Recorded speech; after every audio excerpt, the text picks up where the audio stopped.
Hello friends, good morning. Today also I am very happy to meet you all by bringing some inspirable and ignitable words from God to you.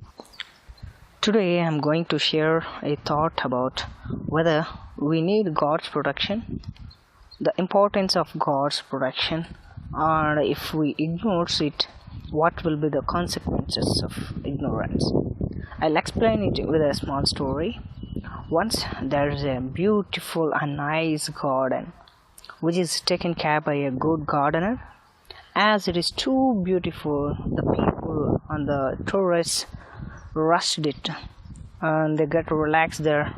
The tourists started to praise the gardener as under his unmatchable protection this garden became very beautiful. So now the garden became very angry and started to think, as I am the garden, as I am the beautiful, why people are praising him? This garden still started to think like this gardener stealing my honor, so I don't want him under his protection. One day garden said to gardener, I don't want your protection, you are stealing my honor.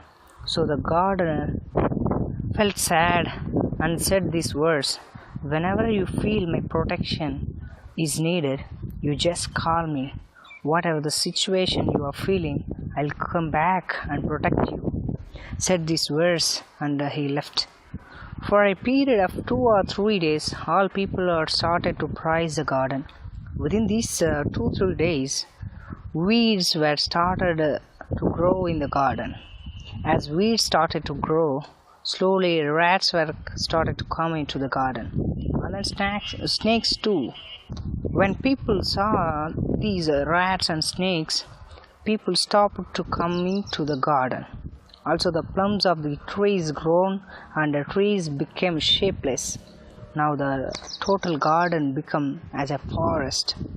Then the gardener realized his mistake, that without gardener's protection, nothing will happen. So it is called gardener to protect it. Gardener came back and did hard work for a week to bring it back to the old stage. Then people started to rush it. My dear friend, likewise only, as under the God's protection, God gives us a small problems to correct us. As a gardener cuts the tree's plums, we have to show obedience to his protection rather than ignorance, like this garden to his gardener. I am signing up with this thought. Thank you. Unless until God's protection, we are nothing, as a garden become as a forest. So God is ready to protect you. Whatever the situation you are facing, you just call God to protect you. He will come back and protect you. Thank you.